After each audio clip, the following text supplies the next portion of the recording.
Welcome to a lesson on multiplying and dividing rational expressions. So today we're going to focus on multiplying. So think of it as we're multiplying fractions, but the fractions have some expressions in them. So they have some variables, they have some exponents, they have some numbers, they might have some actual terms, n+3, that kind of thing. And we simply want to be able to multiply those together. So here's our basic steps. Factor everything that we can. Cross simplify if we can. So that's where we try to simplify diagonally. And then we simply multiply the numerators and denominators and make sure we've simplified at the very end. So it's going to look a lot like the fraction work that you've done in earlier years. It's just going to be slightly more complicated in terms of what we can cancel out or what we can divide. So take a look at example number 1. So what we're looking for is, what could I divide out of both a numerator and a denominator? So for instance, 4 and 12 could both be divided by 4, so that would give me a 1 and a 3. I have a y in my numerator and my denominator, so I can divide that out. Here I have 2 x's, down here I have 4, so I can get rid of 2 of them up top, and I can get rid of 2 on the bottom, which would leave me with 2. Up top, all I'm left with is 1 times 7b, which is 7b, and then I have 5 times 3 times x squared, which is 15x squared. So same thing on the next one. So sometimes I'll even draw just a big fraction bar because I don't really care which fraction it comes from. I just want to know what's in a numerator, what's in a denominator. So here I can cancel an f out of both numerator and denominator. I can cancel a c out of the denominator, and I can take one of the 2 from the numerator. I can divide an a out of the denominator and one of the a's out of the numerator. And I can divide a b out of the numerator and one of the b's out of the denominator. We always want to treat them equally. So I have 2 times c times a, so 2ac, 5 times b times 3, 15b. All right, so now we start to get to what we've been working on recently, which is factoring these expressions. First, what could I simplify these into, or what could I pull them apart into that then can allow me to do some dividing? Because when I have adding and subtracting, I can't just divide those 2 and that 8. Okay? When it's being added and subtracted, we have to think of them as whole pieces that we want to divide out.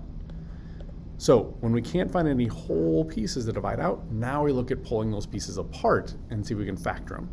So for instance, 2n minus 8 is 2 times n minus 4. I can divide each of those terms by 2. I can do the same thing to the numerator on the right. Each of those could be divided by 2. I could factor out a 2, and I get 2 times n plus 2.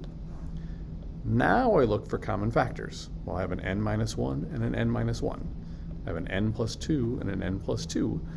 I can cancel out those, or I can simplify out those entire terms, so I'm just left with 2 times 2 is 4.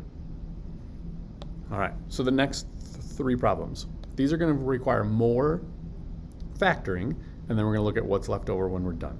So x squared minus 16, well, that's one of our special cases. X plus 4 and x minus 4. 2x plus 8, well, I can factor a 2 out of each of them and get x plus 4. Over on the right, I just have x plus 4 in my numerator, nothing to simplify there. In my denominator, I have x squared plus 8x plus 16. That's going to factor into x plus 4 and x plus 4. Because I needed something that multiplies to give me 16, but adds to give me 4. Now I just start to look for things that I can simplify. So I see an x plus 4 and an x plus 4, an x plus 4 and an x plus 4. All I'm left with up top is x minus 4. All I'm left with in the denominator is 2 times x plus 4, which is 2x plus 8. So we put those pieces back together if there's more than one part left over. All right, number 5. So again, just factoring. X squared minus 64, that's x minus 8 and x plus 8.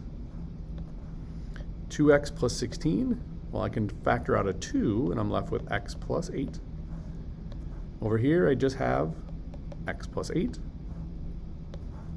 Down here, this is going to simplify to be x plus 8 and x plus 8. What multiplies to give me 64, but adds to give me 16.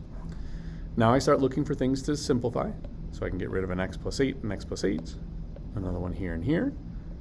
So I have x minus 8 up top. And I have 2 times x plus 8, or 2x plus 16 on the bottom.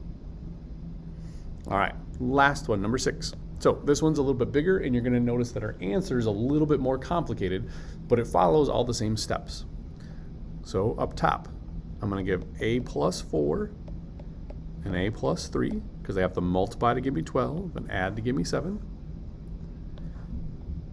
Down on the denominator, I'm going to have a plus 4 and a minus 2. Remember, if it's subtraction at the end, we know that they have different signs, so they got subtracted in the middle. Here I have a squared plus 3a minus 10. Again, that minus means they're going to have different signs, 1 plus and 1 minus. What multiplies to give me 10 but subtracts to give me positive 3?